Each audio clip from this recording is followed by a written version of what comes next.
Hello प्यारे विद्यार्थियों, मैं आपका स्वागत करता हूं यूट्यूब के प्लेटफॉर्म से स्टडी विद गुरुजी में। मैं आज लेकर आया हूं विज्ञान के बेहतरीन टॉपिक को बेसिक तरीके से समझाने के लिए। आइए चलते हैं, हम विज्ञान को समझाते हैं। तो सबसे पहले विज्ञान विज्ञान का डर सब में रहता है कि विज्ञान वाकई में सबसे कठिन विषय है। इसको बस समझना है, बेसिक तरीके से आपको समझना है कि विज्ञान क्या होती है। तो विज्ञान को बेसिक तरीके से समझने, जैसे कि इसको अंग्रेजी में हम कहते हैं साइंस, अंग्रेजी हम इसे साइंस कहते हैं। तो विज्ञान को सबसे बेहतरीन तरीका है कि इसको तोड़ दिया जाए। तो आप देखेंगे तोड़कर, तो इसका एक शब्द आता है वी और एक आ जाता है ज्ञान। वी और ज्ञान, और वी का तात्पर्य होता है विशेष। वी का तात्पर्य होता है विशेष, और साथ में हम ये कहना चाहें तो कह सकते हैं विशिष्ट। विशिष्ट और ज्ञान का मतलब होता है अध्ययन करना, अध्ययन करना, या फिर हम कहना चाहें तो कह सकते हैं ज्ञान प्राप्त करना, ज्ञान प्राप्त करना। सबसे पहले विज्ञान को समझने के लिए आपको, जब ये विज्ञान ही समझ में आ जाएगी आखिर विज्ञान विषय क्या है, तो आपको सारी बातें समझ में आ जाएंगी। क्या कहना है? विशेष यानी विशिष्ट, विशेष या विशिष्ट, यानी विशेष और अध्ययन करना है, और विशिष्ट का मतलब है कुछ स्पेशल है, यानी ज्ञान प्राप्त करना है।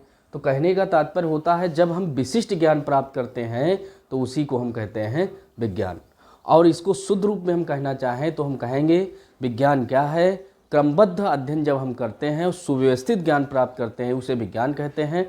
तो इसे हम परिभाषा कैसे बताएंगे, कैसे बनाएंगे? आइए चलते हैं परिभाषा की ओर। आखिर विज्ञान की परिभाषा क्या होती है? तो देखिए,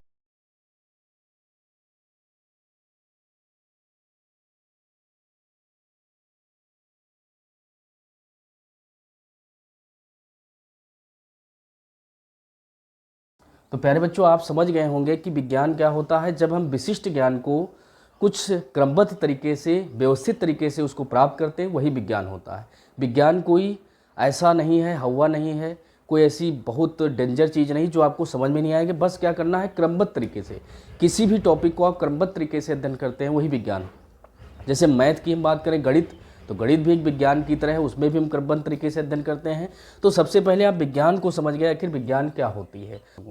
तो सबसे पहले हम लेकर चलते हैं पाठ्यक्रम की ओर, क्योंकि जब तक हम उस पाठ्यक्रम को नहीं समझेंगे कि कितना हमें पढ़ना है, किस चीज़ का हमें अध्ययन करना है, जब संपूर्ण जानकारी आपको हो जाएगी और बेसिक तरीके से हम एनसीईआरटी के थ्रू जो है एक एक टॉपिक को समझाएंगे। आज हम आपको पाठ्यक्रम समझाते हैं। तो प्यारे बच्चों, कक्षा 9 में जो पाठ्यक्रम होता है, टोटल पाठ्यक्रम क्या है, करिकुलम क्या है, तो आइए चलते हैं, बात करते हैं। तो इसमें आपको सबसे पहले समझना होगा, हमने बताया था विज्ञान के 3 पार्ट होते हैं। पहला पार्ट आपका होता है रसायन,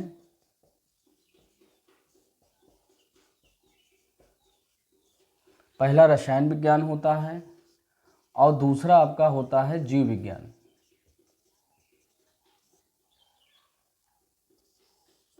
और तीसरा पार्ट आपका होता है भौतिक विज्ञान।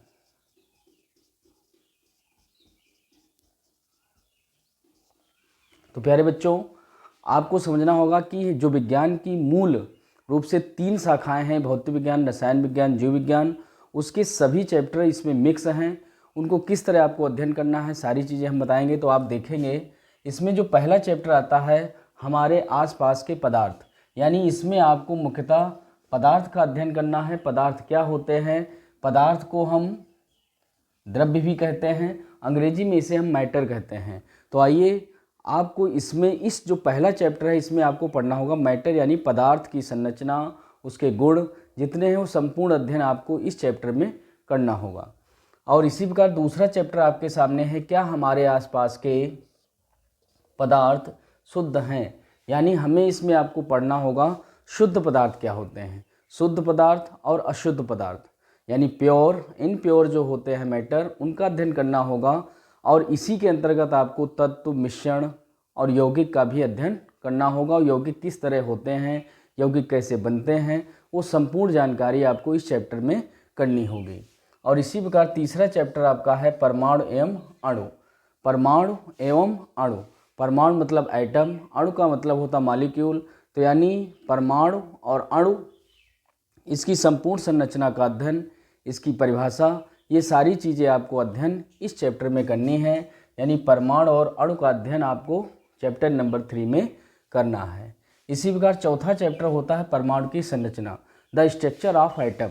यानी हमें इसमें क्या करना है, परमाणु की संपूर्ण संरचना का अध्ययन करना है और किस वैज्ञानिकों के द्वारा परमाणु के बारे में कौन कौन सी परिकल्पनाएं, कौन कौन सी संकल्पनाएं दी गई हैं, उन सभी का अध्ययन इसमें करना है। जैसे थॉमसन का मॉडल, रदरफोर्ड का मॉडल, ये सारी चीज़ें आपको इस अध्ययन में, इस चैप्टर में करनी है। तो प्यारे बच्चों, आप देखेंगे ये जो 4 चैप्टर हैं ये रसायन विज्ञान से संबंधित हैं, यानी केमिस्ट्री से संबंधित हैं प्यारे बच्चों। तो ये केमिस्ट्री से संबंधित रसायन विज्ञान के भाग होते हैं। और अब हम चलते हैं दूसरी शाखा जो विज्ञान की है, जीव विज्ञान, जिसे हम बायोलॉजी कहते हैं। तो इस बायोलॉजी पोर्शन में आपको सबसे पहले अध्ययन करना है 5वां चैप्टर है जीवन की मौलिक इकाई। तो जीवन की जो मौलिक इकाई होती है वो होती है कोशिका। तो प्यारे बच्चों, इसमें हमको आपको अध्ययन कराना होगा कोशिका के बारे में। कोशिका के बारे में हमें अध्ययन करना होगा सेल। यानी जीवन की जो मौलिक इकाई होती है उसे हम कोशिका कहते हैं, यानी सेल कहते हैं। तो सेल का अध्ययन आपको, यानी कोशिका, कोशिकांग और इसकी किस प्रकार की खोज हुई और समस्त कोशिकांग जो होते हैं उन सब का अध्ययन करना, जैसे माइटोकांड्रिया, केंद्रक, गुणसूत्र, लाइसोसोम, राइबोसोम, ये सब का अध्ययन आपको इसी चैप्टर में करना है। और बेसिक तरीके से हम एनसीईआरटी बुक से आपको संपूर्ण तरीके से अध्ययन कराएंगे। आगे चलते हैं, इसका अगला चैप्टर है ऊतक। ऊतक को हम कहते हैं टिश्यू। तो टिश्यू का अध्ययन आप ऊतक, यानी कितने प्रकार के ऊतक जंतुओं में पाए जाते हैं, पादप में ऊतक कितने प्रकार के होते हैं, वो संपूर्ण अध्ययन आपको इस ऊतक वाले चैप्टर में करना होगा, जो कि 6ठा चैप्टर आपका होगा और जीव विज्ञान का जो दूसरा चैप्टर होगा। और 7वां इसमें चैप्टर होता है हम बीमार क्यों होते हैं। यानी इसमें हमें स्वास्थ्य एवं रोग के बारे में अध्ययन करना होगा। एक तरीके से देखा जाए इसे हम स्वास्थ्य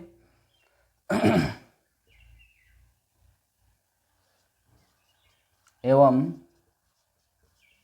रोग, हेल्थ एंड डिसीज, यानी इसमें हमें टोटल अध्ययन करना होगा कि किस प्रकार से कौन से ऐसे रोग होते हैं, कौन से संक्रामक रोग होते हैं, कौन से असंक्रामक रोग होते हैं। ये सभी रोगों का अध्ययन आपको इस चैप्टर में करना होगा। तो हम बीमार क्यों होते हैं उसके लक्षणों का अध्ययन, विभिन्न रोगों का अध्ययन इस चैप्टर में करना होगा। और बेसिक तरीके से हम बिल्कुल बेहतरीन तरीके से आपको सारी बातों को अच्छी तरीके से समझाएंगे ताकि आपको एक एक पॉइंट समझ में आ जाए। और इसी प्रकार अब जो अगला भाग आता है वो आता है भौतिक विज्ञान का, जिसे हम अंग्रेजी में कहते हैं फिजिक्स। तो यानी फिजिक्स का अध्ययन आपको जो है, जो तीसरी शाखा है भौतिक विज्ञान की, तीसरी शाखा है जो विज्ञान की भौतिक विज्ञान, उसके अंतर्गत हम आपको पहला चैप्टर आपका 9 नंबर दिया होगा बल तथा गति, नहीं पहला 8वां दिया होगा गति। तो गति यानी मोशन। तो मोशन में आपको गति का अध्ययन करना होगा कि किस तरह गति होती है, विरामावस्था, गति की अवस्था, वो संपूर्ण जानकारियाँ आपको इसमें करनी होंगी कि गति क्या होती है, चाल, वेग, विस्थापन, वो संपूर्ण अध्ययन इस चैप्टर में आपको करना होगा। और इसी प्रकार अगला चैप्टर 9 नंबर आता है आपका बल तथा गति के नियम। तो इसमें प्यारे बच्चों बल यानी फोर्स का अध्ययन करना होगा और साथ में गति के नियम होते हैं 3, उन गति के नियमों का भी अध्ययन इसमें आपको करना होगा। तो न्यूटन के जो गति के नियम हैं, ये गति के नियम भी न्यूटन के हैं। तो न्यूटन के गति के नियमों का आप संपूर्ण अध्ययन करेंगे और इसमें एग्जाम्पल सहित आपको हम समझाएंगे। और इसी प्रकार चलते हैं, अगला चैप्टर आपका है 10वां, जिसे हम कहते हैं गुरुत्वाकर्षण, ग्रेविशन। तो यानी जो ग्रेविटी होती है, यानी गुरुत्वाकर्षण जो होता है, उसका अध्ययन आप इस चैप्टर में करेंगे। गुरुत्वाकर्षण में क्या होता है, गुरुत्वाकर्षण का सिद्धांत क्या है, वो संपूर्ण अध्ययन आपको इसमें कराया जाएगा और आप बेसिक तरीके से बहुत अच्छी तरीके से समझ पाएंगे। 11वां चैप्टर है कार्य तथा ऊर्जा। कार्य तथा ऊर्जा, कार्य का तात्पर्य होता वर्क एंड एनर्जी, यानी कार्य कितने प्रकार का होता है, कार्य क्या है, ऊर्जा क्या है, ऊर्जा कितने प्रकार की होती हैं, उनका कन्वर्टेशन किस प्रकार होता है, मतलब एक ऊर्जा का दूसरी ऊर्जा में कन्वर्टेशन कैसे होता है, कि किस तरह ऊर्जा एक रूप से दूसरे रूप में बदलती है, ये संपूर्ण अध्ययन आपको इस चैप्टर में कराया जाएगा। तो आप देखेंगे ऊर्जा कार्य एवं ऊर्जा का अध्ययन करेंगे। और इसी प्रकार 12वां चैप्टर भौतिक विज्ञान का, जो कि 5वां चैप्टर है भौतिक विज्ञान का, लेकिन आपकी बुक का जो है ये 12वां चैप्टर होगा ध्वनि। तो ध्वनि का तात्पर्य होता है साउंड, यानी ये साउंड क्या है, ध्वनि क्या है, ध्वनि किस माध्यम में चलती है और कौन कौन से माध्यम में चलती है, और ये किस तरंग के रूप में चलती है, तरंगे कितने प्रकार की होती हैं, अंधेर तरंग, अनुप्रस्थ तरंग, वो संपूर्ण जानकारियाँ आपको इसमें प्राप्त होंगी। और इसके कुछ उदाहरण जो हमारे दैनिक जीवन में होते हैं उनका भी अध्ययन करेंगे। या फिर आप इसी चैप्टर में देखेंगे कि कुछ की जो स्त्रियां या लड़कियां होती हैं उनकी आवाज़ महीन होती है, पुरुषों या लड़कों की आवाज़ मोटी होती है, इसका क्या रीज़न होता है, वो संपूर्ण जानकारियाँ इस चैप्टर में आपको ध्वनि में पढ़ने को मिलेंगी। और अंत में हम आपको बताना चाहेंगे एक चैप्टर आपका खाद्य संसाधनों में सुधार।